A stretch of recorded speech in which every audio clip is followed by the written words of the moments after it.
د چین په اورمچي ښار کې د کابل او اسلام آباد ترمنځ د مذاکراتو په اړه د مثبتو هیلو تر سترګو کېدل. په کابل کې د چین سفیر د بهرنیو چارو وزیر سره په لیدنه کې په چین کې له روانو مذاکراتو خوښي څرګنده کړې ده او دواړو لوریو د ستونزو حل لپاره پر خبرو اترو ټینګار کړی دی. په دې خپرونه کې دا څېړو چې په چین کې د کابل او اسلام آباد ترمنځ روانو مذاکراتو ته هیلې آیا افغان لوري سره د سولې په معنا دي او آیا پاکستان به په سیمه کې د سولې پر راوستلو بریالی شي؟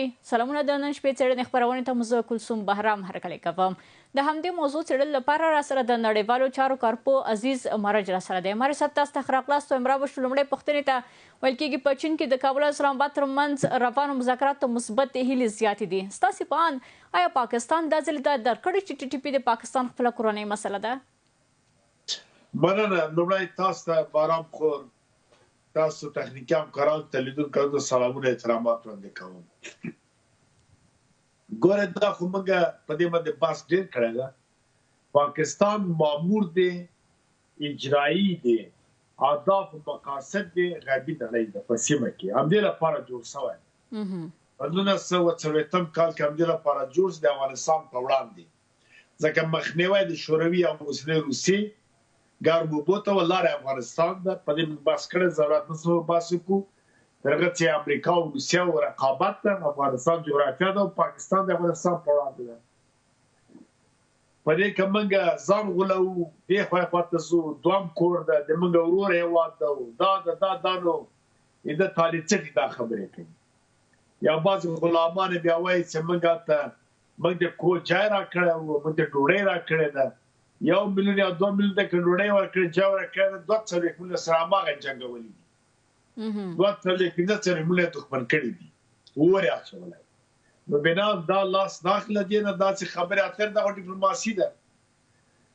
یو څوک یې دعوتوي، ورته وایي راسه خبرې اترې کوو، نو د خپل ملت دپاره، د سیمې دپاره، د خلکو دپاره دغه شاتګ نشي کوی، مجبور سره ته کښېني. همزمان چې دی هلته په چین کې ناست خبرې د مذاکرات د سولې کوي. عاصم منیر بار اعلان کاوه چې موږ جنګ ته دوام ورکوو، یعنې امریکا ته ډاډ ورکاوه چې موږ که چین سره ناست یو ماموریت نه پرېږدو. چین هم د خپلو موخو خپله مقاصد دپاره خپل سیال ته یو سیګنال رساوه چې یعنې که په دې سیمه کې که موږ ته خطر جوړوي، موږ هم خطر جوړولی شو. د زبرځواکو هېوادو ترمنځ لوبې دي. هوښیار ملتونه نو ځان ته ساتلی شي او ناپوهه مجبوره دي چې قرباني ورکړي. پاکستان هیڅ وخت له افغانستان لاس نه اخلي. هم د غرب پروژې هم خپلې پروژې دي. اوس په خپله پروژو کې که موږ راشو، عاصم منیر او خوجه عاصم وزیر دفاع او دا کسان څو وارې وغوښته شول مخکې د ایران باندې حمله وکړي. امریکا واشنګټن ته وغوښتله او دوی ته وویل تاسې به همکاري کوئ، تاسې دنده وظیفه لرئ. دوی ورته ټټر ووایه. اوس له ایران ډارېږي چې ځان باید له ایران سره مواجه نه کړي، له لویې لوبې کې ځان باید ګډ نه کړي چې خراب نه شي. راځي په افغانستان حملې و دا قصې مسې کوي. الله تعالی داسې رنګین نه هم داسې نه ته وایي. افغانستان او پاکستان پرون یو چا تفاهم کړی چې له ایران سره مواجه نه شو، په موږ فشار هم نه شي، نو ما ورته به خپل منځ کې سره جګړه کوو. خو ګمان نه کوم چې افغانستان سره داسې تړون لاسلیک کړی، ځکه افغانستان په ټولو جګړو د دنیا کې بې طرفه و، بې پرې و، بې پرې پاتې شوی ده. یعنې مارج صاحب، دا ځل هم پاکستان لکه پخوا شوربند نقض کړی و، د افغانستان پر حریم یې تجاوز کړی و، دا ځل به هم دا کار ترسره کړي؟ زه فکر کوم دلته څنګه ده د پنجشنبې ته سبا د جمعې په ورځ دوی بیا تیاری نیولی چې حمله وکړي. یعنې سبا او به سبا ته بیا تیاری کوي د افغانستان په خاوره. نو بنا دوی هېڅ وخت داسې نه اوړي له دې مسلې نه، یا کېدای شي نن شپه خپل حملې وکړي. هغه مجبوره ده، فشار لاندې ده، وظیفه ورکړه شوې، دنده ده چې باید دا ترسره کړي. دا سیمه باید ارامه کړي. نورې زیاتې موخې دلته دي، خپلې ګټې په پام کې نیسي، خپل هم پام دې خواته ګرځوي. اما په ټوله کې دلته داعش راوستل او باګرام مسلې و، نورې څه د ایران مسایل دلته، دا ټول په پام کې نیول شوي دي، ځکه دی د حملې بې څه نه کوي. د مصرف همدا اوس د دغه حملو عربستان سعودي ورکوي. کله چې پاکستان په 1940 کال کې جوړ شو، له هماغه وخته ادارې عالم اسلام ورته وایي په سعودي کې از دا ټول علما د دنیا ته پیسې ورکوي چې دوی په ګټه تبلیغ وکړي. دغه پیسې دغه ادارې د غرب په امر باندې تر ننه پورې که جهاد په نوم، که د میراب په نوم، که د منبر په نوم، کسایاب او وهابیت او استاد رباني او مسعود نور ټول پیسې هم دی ورکړي. نو مارش صاحب دا چې پاکستان د ځل مذاکراتو ته زړه ښه کړی، فکر نه کوئ پر پاکستان د چین نفوذ د دې لامل شوی چې پاکستان داسې هوکړې ته ورسیږي؟ نه ګمان نه کوم چین هلته پانګونه وکړه د چین لپاره بیا امنیتي راوستله په خپله پاکستان کې ځکه غرب ورته وډارسل تر هغه چې دا د پانګونه ونه کړي. چین د حریص د غربي نړۍ ده، پاکستان په دې پوهېږي چې زموږ بقا له غرب سره په اړیکو کې ده. که سبا لږ انحراف وکړي بیا د پلکیا د عمران خان لږ له چین سره اړیکې جوړې کړې، د روسیې سره د اوسپنې په ویلیدو کې قراردادونه وکړل، اتلونه پورې زندان کې کړل. ښځه او خور دی په زندان کې، کابینه یې ټوله په زندان کې، هغه تر فیض حمید پورې زندان ته بوتلي، عثمان قریشي دی خو به وایي فلان بیا نو که ډېر لوی بغاوت وکړي او خبره بیخي ونه مني بیا لکه بوټو او ضیاءالله غوندې وس نو هغه لپاره دوی په دې پوهېږي چې د پاکستان بقا غرب نړۍ سره ده، سیاست بهرنی کورنی غرب ورکوي. ما وخت ارزو که بودیجه یې ټوله سعودي د غرب په امر ورکوي نو دا به څه نه دي، دا ټول سنجول شوي پروګرامونه. دا یو ایالت ده، دا مملکت نه چې مملکت په څېر ورته ګورو. پنجابیان په سیمه کې دومره قوت نه لکه امریکایان چې لري. ولې؟ ځکه دا د هغوی ایالت ده، هغوی تعمر کوي، هغوی ساتي بیه کوي. نو مارش صاحب دلته د افغانستان د پاکستان ملاتړ سره په افغانستان کې د نورو هیوادونو موخې څه شی دي دلته؟ دا څوک ملاتړ کوي؟ مثلا افغانستان ملاتړ کوي؟ نه یعنې تاسو وایئ چې دغه هیوادونه د افغانستان پر وړاندې جګړه کې له پاکستان ملاتړ کوي، د دوی موخې څه دي؟ افغانستان کې غواړي څه لاسته راوړي؟ افغانستان یو ستراتیژیکه نقطه ده، یو ترانزیت لاره ده د چین شرقي اروپا ته ورسېدل، له ایران سره خاور ته وخواته بندر عباس خواته کزیم د افغانستان لاره ده. او که چیرې روسیه راځي، مرکزي اسیا هیوادونه ځي ګرمو اوبو ته، جنوبي اسیا ته، خلیج ته، مثلا باب مندب ته، حتی تا یورموز پورې افغانستان لاره. لکه خو که هند راځي او صنعتي تولیدي هیواد ده پورته خیزي لکه پخوا چې انګریزان هند ته راتل لاره افغانستان ده. نو بنا له دغه ترانزیت نه استفاده باید وشي. مګر که کوای داسې نه کوو درایدو کفایت نه لرو او نه پاچایانو رئیس جمهورانو مخکې دلته کوم سیستم جوړ کړي یا اوس هم ته کار نه کېږي، دا جدا بس ده. نوره نړۍ ویده نه ده، ارام نه ده، هغوی ورځ په ورځ پرمختګ کوي، حرکت کوي، ټول څانګې او ټول آباد سنجوي. چین روسیه په دې پوهېږي چې په افغانستان کې بیا امنیتي راغله موږ ته خطر ده، موږ لاره بندېږي. او امریکا خاصان دا کار کوي، دوی ته د مثال جوړوي. غرنیزم سیمه ده، دلته خوږې اوبه دي چې یوه قطره یو څاڅکی له څلورو څاڅکو پټرول سره مبادل کېږي که راکړه. دلته یورانیمونه او نور مواد پراته دي د غرو لاندې. نو بنا دا سیمه څوک نه پرېږدي، موږ خو نه شو کړی دې نه ګټه پورته کړو استفاده وکړو. موږ په وړې وړو مسلو پراته یو، ما افغان هستم، ما افغان نیستم، چې یک کنی برادر سي اسی عمومي مسایلو ته موږ نه ګورو، موږ وړو وړو خبرو ته ګورو. ساله فلانی صاحب جهاد را ورکړی چې وخت ګورو له سپینې ماڼۍ نه راوځي، اعلی صاحب چې شورای نظار او مقاومت صاحب چې وخت ګوري له ګریفن سره پروتوکول راوځي، له یهودانو سره مایدې راوځي. اعلی صاحب سیاف مفلانه مې ګور له وهابیانو سره ګرځي، اعلی ګلوب الدین ما صاحب ګور له عیسی راوځي. دا خلک داسې لوبه تر داسې باسو شر د فساد او غلا د شور ده.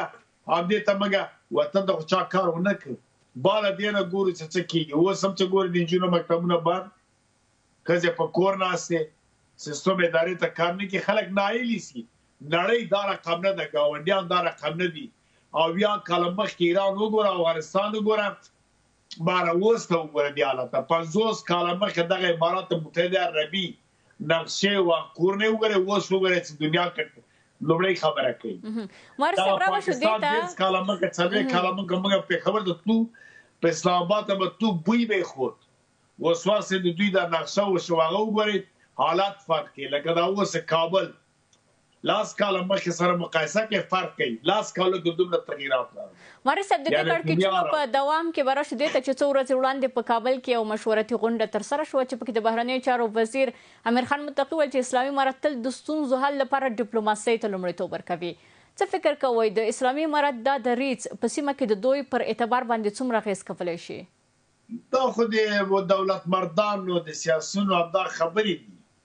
هر یو دا اوس هم ټرمپ نیمه دنیا سره په جنګ کې ورته کېنه وایي وانټ ټو پیس. دا اوس هم ورته وایي زه سوله غواړم. که ایران ته هم کېنه وایي ما خواهان مذاکره و رای حل صلح‌آمیز سوله هستیم.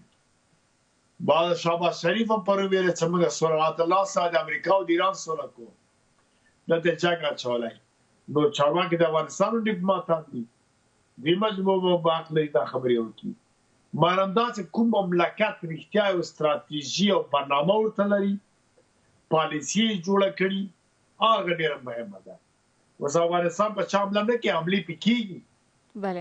یوه وسله افغانستان نه په پیسو اخیسته نه یې تولید کړې. د دنیا وسلې په افغانستان کې دا ولې دي؟ مننه ماري صاحب، بحث ته بیرته راګرځو. اوس هم ورځو یوې لنډې دمې پر لور بحث دوام لري.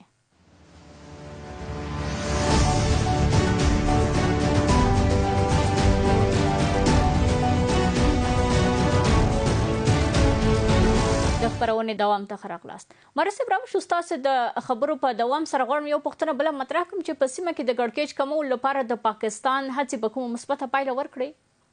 نه، قطعا نه ورکوي. هغه نور هم کړکېچ غواړي، هغه پروژه او برنامه لري. که نه لري خدای که جنګ کې خورا باید لښکر یې راروانې کړي، پیاده او هوایي او ځمکني اردو ټوله د سواره د ټول راولي، ټانګونه په تیاري د راروانې کړي، جنګ یې وکړي. نو دا څه معنا لري چې هلته پوځي ته ولاړ ده، په هغه باندې ډز نه کوي، کوای یې نسي چې ډارېږي. په نظامیانو ډز نسي کولی. بهرمزیل شپې پټ راځي، په ملکیانو باندې ډز یې کوي، ماشومان او بېګناه کسان وژني. خو دا خپله په دې معلومېږي ته کړکېچ غواړي، ته بېثباتي غواړي. دې ته په کتو سره موږ ګمان نه کوو ځکه دا پروژه غر ورکړې ده او دلته د سیمو نارامۍ داسې چین دا خبرې کوي چې زه سوله غواړم، خبرې کوم. موږ باید اتومات په دې پوه شو چې دلته یو خبره شته، یو پروګرام شته، دا یو پروژه ده. ولې چین غواړي چې زه خبرې کوم؟ خبرې پوهېږي چې پاکستان اطلاع نه کوي، خپل عریف ته یو سیګنال ورکوي چې زه دلته ویدلی چې کې احتمال ده د سبا به سبا ته روسیه هم دا خبره وکړي چې زه غواړم د سولې خبرې حتی کېدای شي پای وغواړي، یا کېدای شي حتی زموږ سفیر تیار سره هغه سره لاړې کېنې خبرې وکړي. کله چې دوی دا خبره کوي او خپلې پوهېږي چې سوله نه غواړي پاکستان او سوله نه کېږي، نو دومره زبرځواک هېوادونه ولې دا پلای غواړي خبرې سره کوي؟ ولې دې ته وایي چې مثلا د خبرې یو شی جوړوي، یو ډز بز د پاکستان کې، خو ورته هم ګورئ ورته دا غلط کار کوي. دا چې دوی نگرانی کوي، دلته خبره شته او پروګرام شته، دا چا دا نگرانی نه کوي.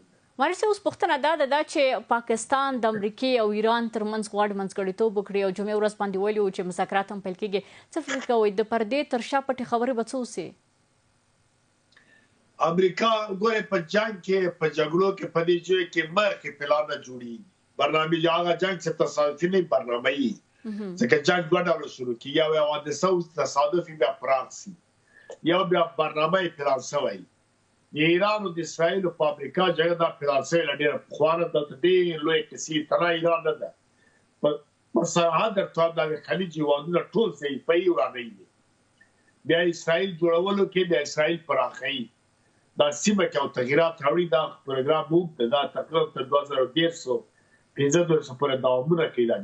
دا د ایران او د امریکا جنګ تر 2028 پورې دوام ده.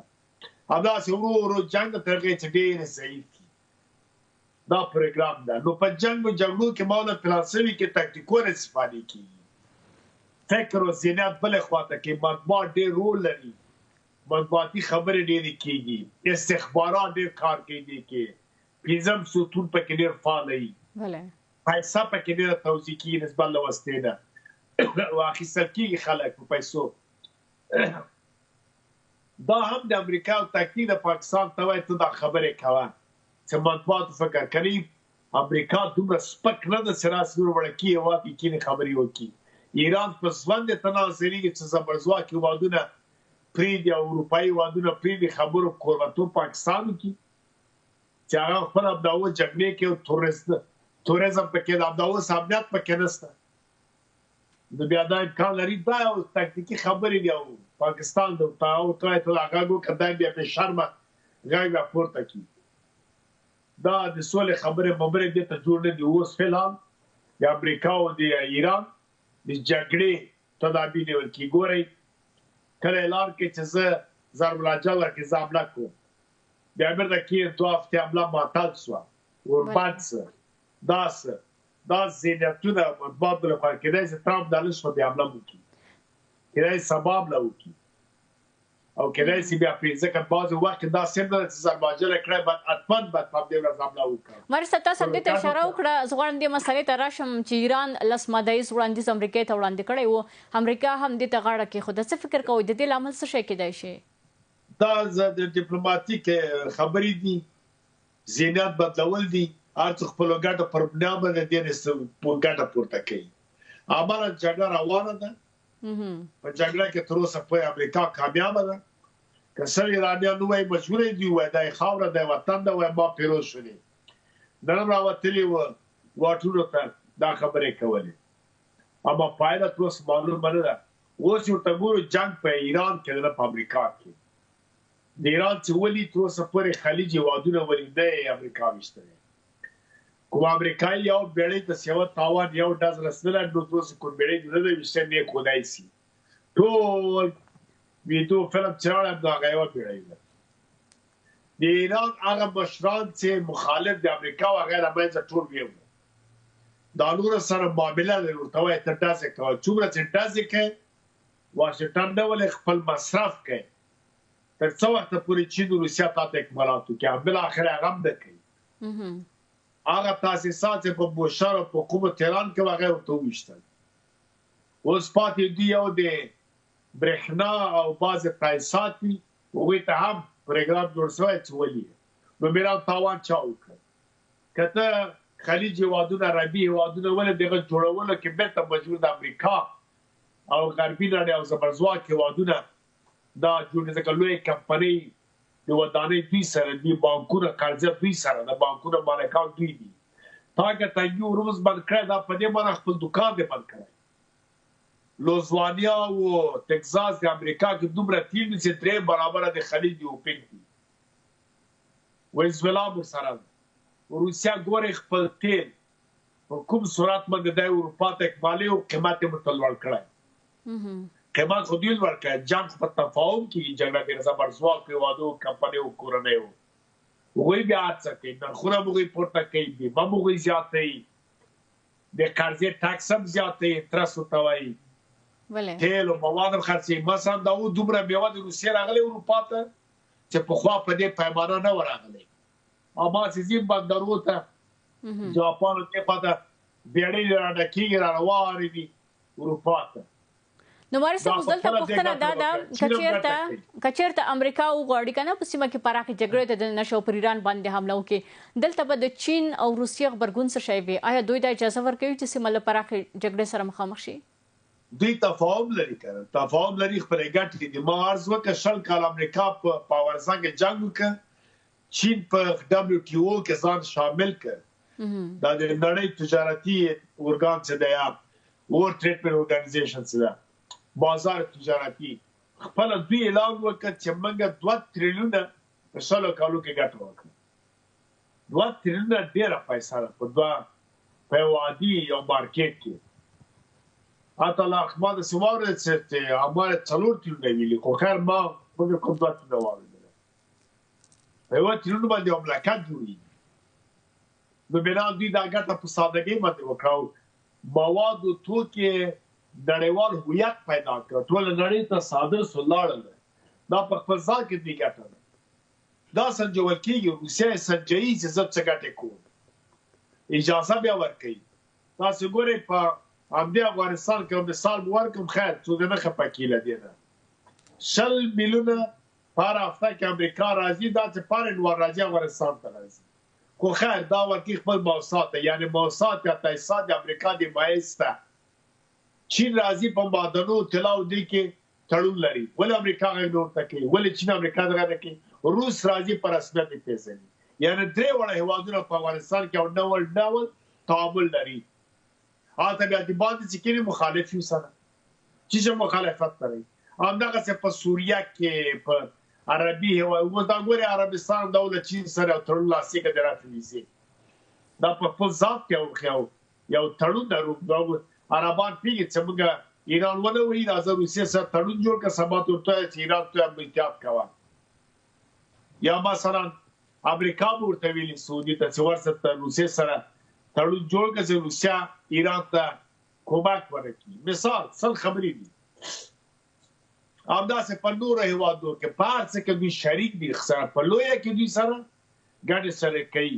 بلوګي دا پورته چې دي دا شرکتونه دي او مرید دي سترو کورونیو چې برومودا او کولرادیا او پټویکو په دې ځای کې مسلسل په دې جزیرو کې تا شپږ څلوي کې څلوي جزیرې دي ځوان دا لاکاوټ سیمه ده چې څوک کتای دي بله ماري صاحب راوړو شو دې ته چې په ټوله کې د امریکا او ایران ترمنځ جګړه د سیمې پر هیوادونو باندې څه اغېز کولی شي که تدابیر ونه لري هر هیواد خپل اقتصادي او سیاسي تدابیر ونه لري اغېزه کولی شي بالکل که تدابیر لکه مثلا ترکیه د خپل تدابیر نیسي له کاناډا سره مثلا پروتوکول د غنمو لاسلیک کول او د عربستان د روسیې سره سبا ته نور اقتصادي تړونونه مثلا پاکستان له چین سره یا خپل عراق پورې هغه د خپل پروګرامونو سره جوړې ترتیبوي آذربایجان او بلاروس دوی سره ناس سره کې قراردادونه سره امضا کوي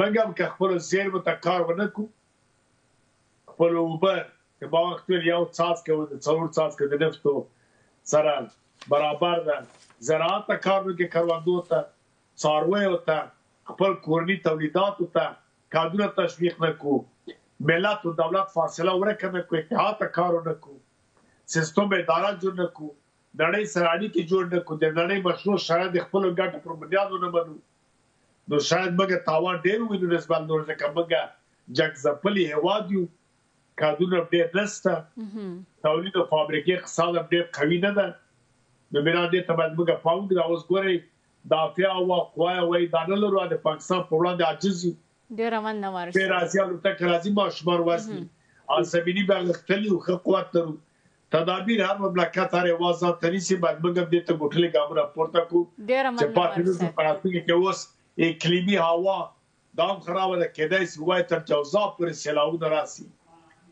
بس دا هوا کچنه سي خراب سي دې ته باید موږ پام وکړو اقتصاد د مسایل ته ډېر توجه ماري صاحب مننه د نړیوال چارکار په عزیزدین ماري صاحب ستاسو له حضور څخه په خپرونه کې نړۍ مننه کوم کور مو ده زموږ د نن شپې څېړنې خپرونه پر همدې ځای پای ته رسیږي ښه شپه ولرئ